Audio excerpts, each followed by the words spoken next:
Well, it seems like hiring the right talent and the best talent of advisors and employees is the ultimate goal to have a successful business in the healthcare domain. But as a leader, just because you have the right people is not enough.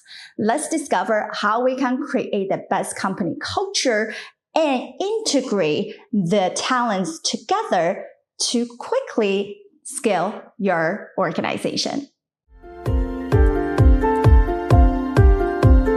Welcome to Provider's Edge, the podcast that helps healthcare entrepreneurs and innovators break down barriers and control their business, life, and future with valuable action steps.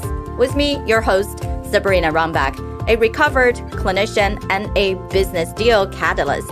Let's rewrite the rules and create a positive social impact while increasing your profitability. Welcome back, everyone. This is your host, Sabrina Rumbach, and I'm having a great day today. I'm so excited to have the founder, Terri Yuzon, here with us from Amplify, and she's the CEO of the company who have experienced fibromyalgia and refuse to believe taking prescription medication is the only thing that she can do for the rest of her life. And she found a better answer to that.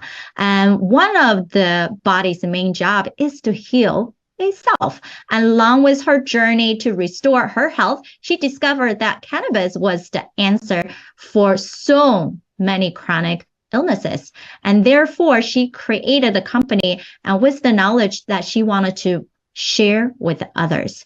And over the last 5 years, her customer has been sharing all about the product, how amazing they have been to help them heal different areas of life, stress, pain, anxiety, sleep issues. And I think all of us experience some level of that as we are moving through life. And especially this show is for healthcare entrepreneurs, the leaders who have been brave, who are ambitious, daring to create a business to support your team, your community, your family. And sometimes we put so much on ourselves, and that creates the level of stress and anxiety. So we also need to heal ourselves and not just pouring everything out for our patients.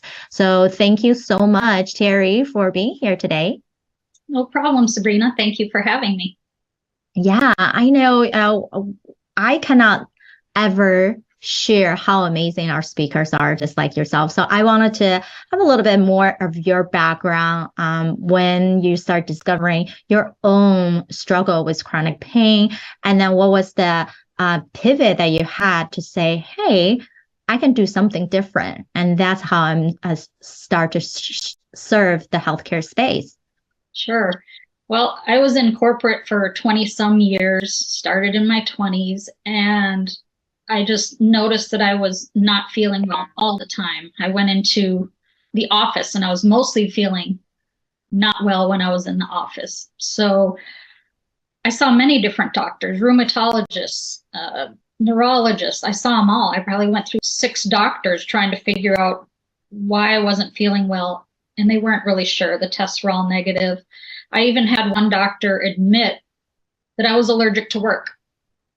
And I said, can I get a written letter to that extent? Can I show my boss that? And he's like, well, no, but really they didn't know what was causing me to not feel good. And fibromyalgia was just starting to come out as a diagnosis. And we know it's really just saying that you don't feel well, you ache, you're tired all the time, you have inflammation, and we don't know why. So I was on prescriptions for a long time and they weren't helping. I actually felt like I was getting worse. So I didn't want to be on prescriptions for the rest of my life. So I did my own research. Like you said in the beginning, I refuse to believe that our bodies can't heal ourselves. You have to give them the right situation, the right scenario. You have to support them the right way. And so they can heal. So I researched natural wellness, and that ranges from eating organic, cutting out processed foods, eliminate wheat products. That is a huge one. And I found a doctor that was telling me to do that. Plus he tested me for different things and he really got me on the path to feeling better. But the biggest thing for me was eliminating wheat and fixing my diet overall. But along that journey and all the research I did, I found that the only thing that was really giving immediate relief for people suffering with fibromyalgia was cannabis. Now, at the time, again, I was in corporate. I didn't know anybody in those circles to get a hold of anything like cannabis. I didn't want to smoke it. I don't like smoking. I thought that's the only way you could do it. And who knows if I could get drug tested at work. So it just wasn't for me, but I was a very big proponent of it. And I kept studying it and hoping that one day it would be available to the people without restriction. We're not quite there yet, but we have come a long way. So it was in 2017 that I finally discovered that hemp has many of the same medicinal properties, but without the high. So when I looked into it and reached out to a cannabis specialist attorney, he said, yes, you can start selling it. It's back-end wording legal. It's a little more clearly legal, or front-end wording now, even since I started. But I couldn't wait, one, to leave corporate because I just didn't feel well in the office, but to start sharing the news with other people that you can feel better naturally and how amazing this plant is. Now, you mentioned a couple things at the beginning about, healing and pain and things like that. I do want to give you that disclosure that I am not a doctor and we can't give professional medical advice about this stuff. So we have to be careful about what we claim, and we don't claim to cure chronic illness. I talk about it being helpful for chronic illness and helping a lot of the symptoms of that, but we really can't make any of those claims. So I just want to say that first and foremost, that we're not doctors, but we do have people you can talk to if you do want to get a doctor's perspective. Right. I believe the medical cannabis topic has been out in many different healthcare professionals, whether they're a pain specialist or pharmacist who study on the specific organic part of the biochemistry and the structure changes, how it's affecting us cellularly. And there's many different topics on that. And just like any nutritional supplement or any type of supplement, whether people wanted to take them products through FDA or not, at the end of the day, mostly it's by case study. It's by whoever have the problems that they have tried in many different other ways, and they wanted to find a different solution.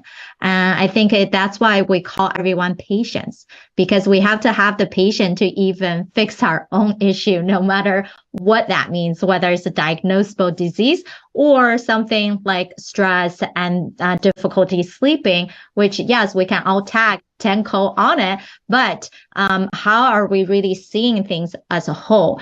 Finding our solution, not just what we used to know, what we trust it should be, but what we found that could be possible. And I think that's where it brings us to your company and your drive, is that what you used to know, what everybody have told you, was not really a solution. It's simply trying to process, eliminate what they thought it could be until you found a better solution for yourself.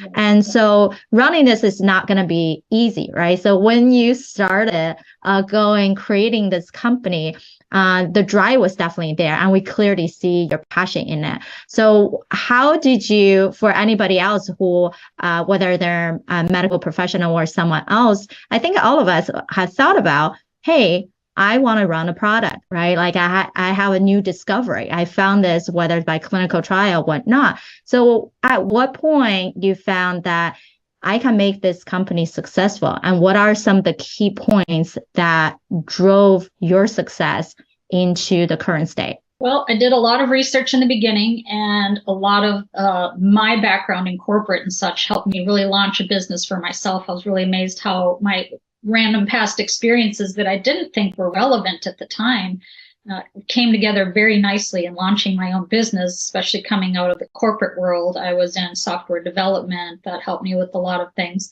But in this industry specifically, it was important to be early. I was one of the first in North Carolina and woman-owned and leading the way.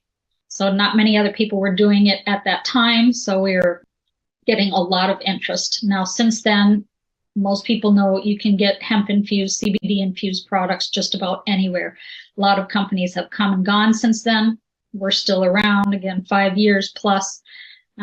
It's a challenging field to be in. There's a lot of restrictions, not a whole lot of regulations yet, but we try to keep everything as transparent and to FDA standards, should there come some down the pipeline, and just focus on education and how people can learn to get the most out of this plant, because it's not always as straightforward as a prescription. So we just focus on education.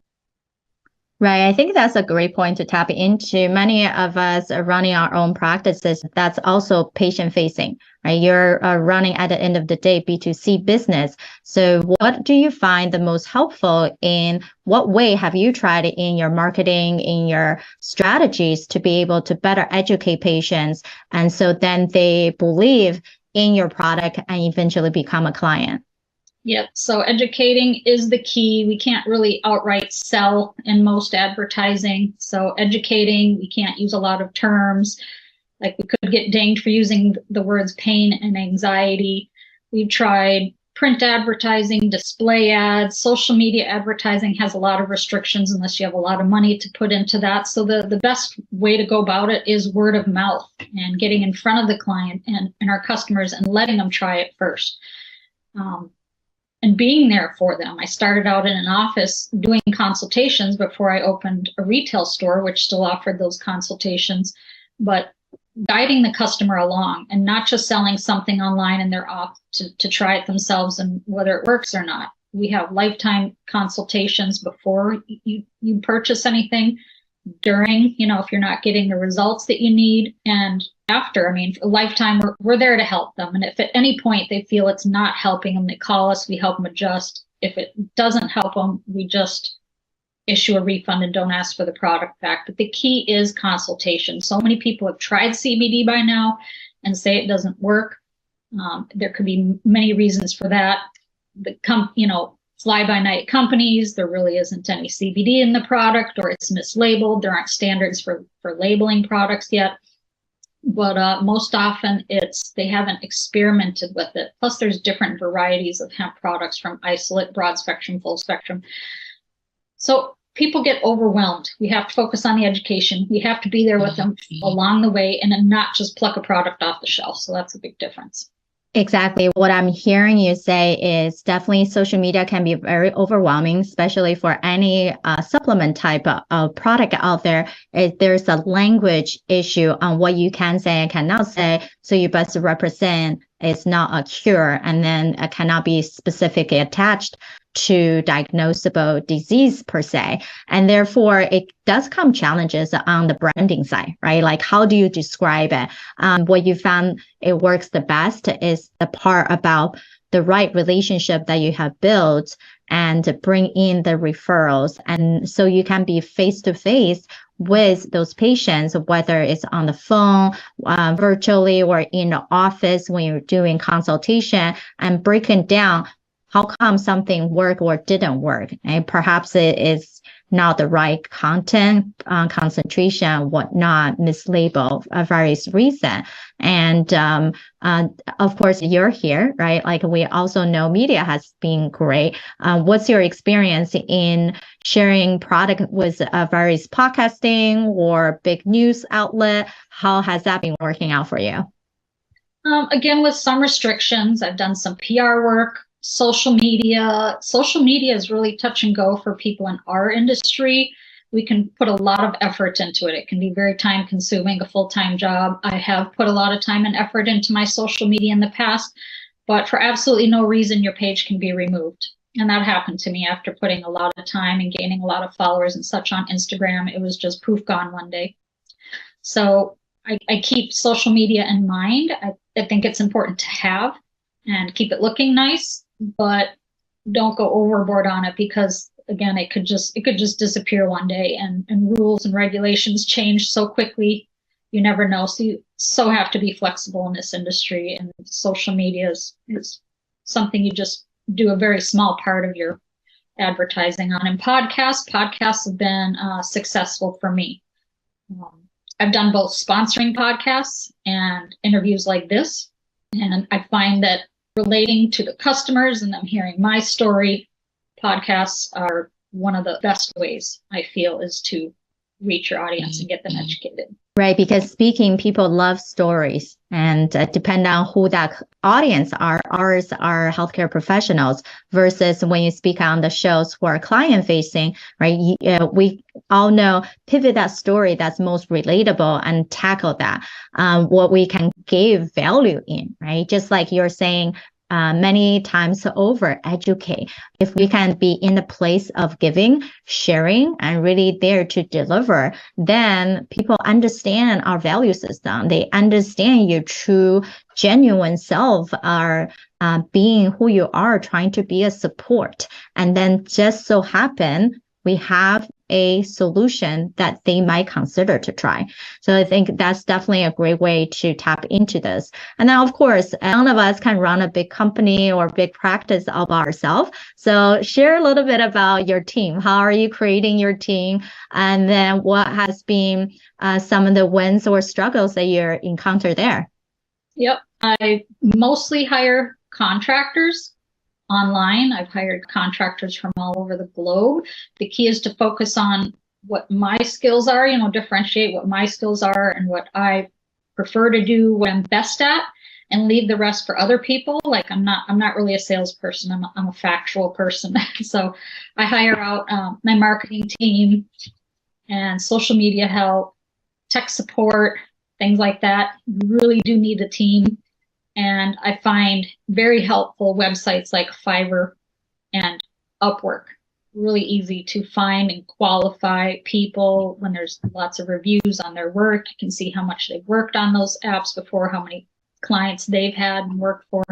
So I find those very valuable. The challenge with it is some people can just up and leave. I had an amazing VA one time. She just knew exactly what I needed. I told her what I needed. She built out web pages and emails and linked them all together and got processes going. She was fabulous.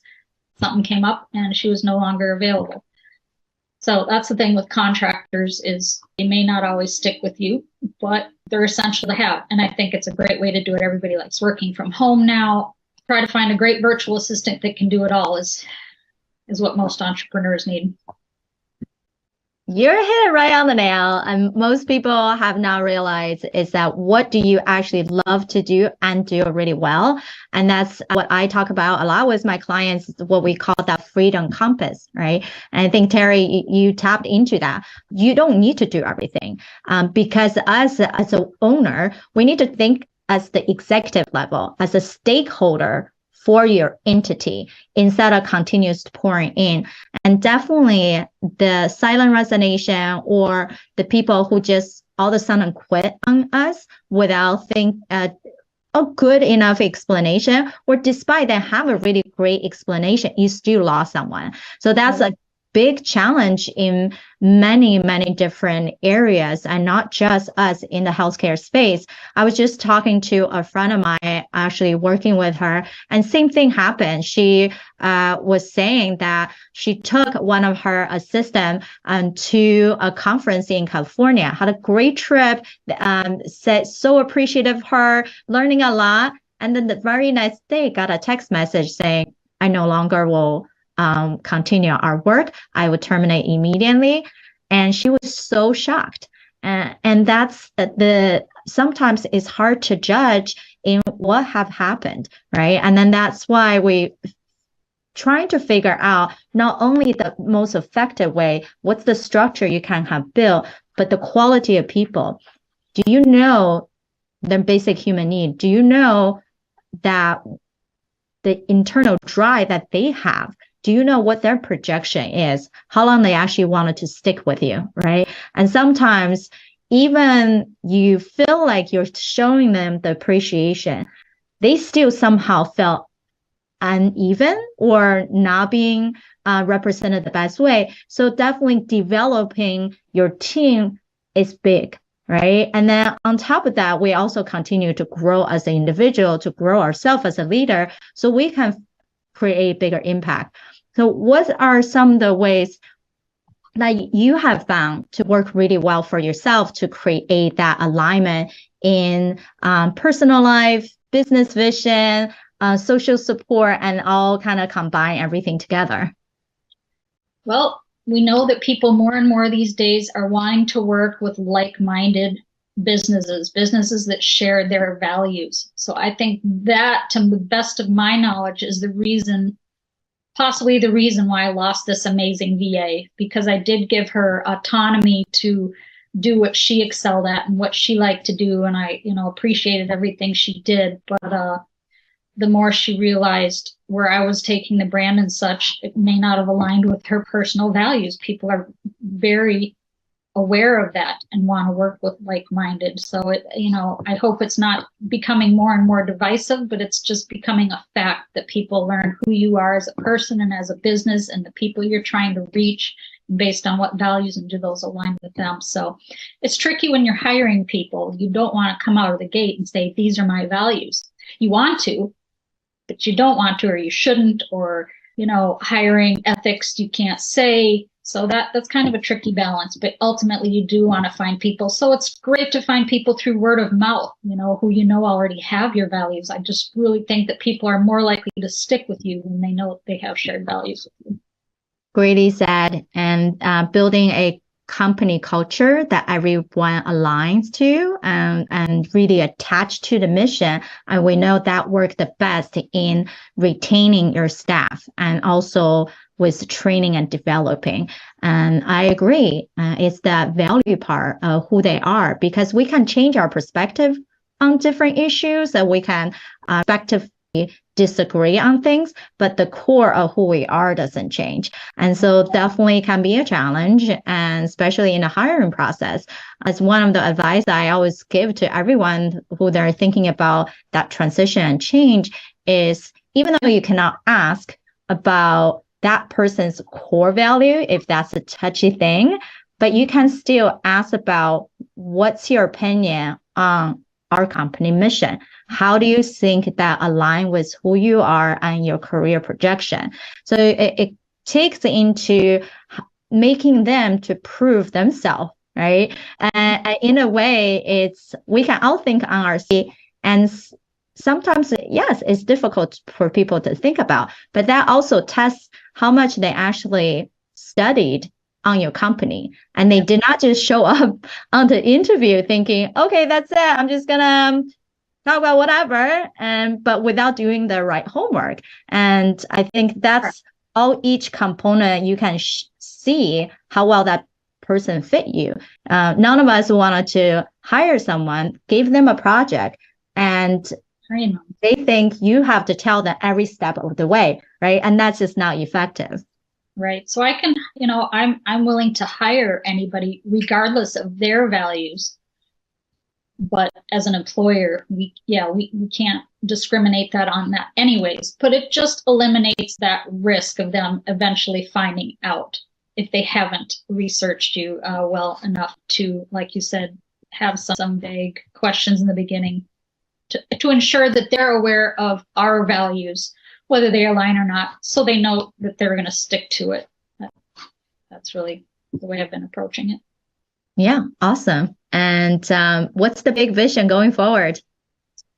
To get more systematized. Hopefully some regulations will come down the pipeline too, FDA regulations. Congress needs to step in and help. Apparently, I'm really hoping to be one of the people that one of the brands that rises above the others once those regulations come down, and then we systematize and grow, hire out, grow, keep on educating, and go from there. Perfect. I so appreciate you for being here. How can people get in touch with you or find out more about the product? We are at hemplily.com. You can reach us at hello@hemplily.com. And our phone number is 855-246-HEMP. That's 855-246-4367. We are vetted members of leaf411.org. So I just want to throw that in there. We're not doctors. We can't give direct advice. If you're a medical professional and you want to learn more about cannabis, or even if you're a customer wanting to try it, you can give us a call. We can give you a referral code to our partners at Leaf 411. They're cannabis-trained nurses, and they can give you specific advice. They can talk in more clear terms than we can. We talk mostly anecdotally on the product side because we sell it. So if anyone wants anything more from the medical perspective, we would love to refer you to the Cannabis Nurses Elite 411. Awesome. I appreciate you for sharing the business growth side. I'm sure people got a lot of insight into it. And as we are accelerating and growing our individual practices and thinking about how we communicate with our patients and how we retain our own staff, which can also be a challenge no matter what phase of business you are at. So appreciate you, Terri, for being so authentic and sharing your growth journey. Until next time, bye guys. Thank you for tuning in to Provider's Edge podcast. We hope you enjoy our latest episode and found the insights and tips helpful. We'd love to hear your feedback on the show and learn what topics you'd like us to cover in the future. So please take a moment to leave us a review on your favorite podcast platform and let us know what you think. Your feedback is essential to help us improve the show and provide you with the content you need to take your healthcare business to the next level. Thank you for your support, and we look forward to hearing from you soon.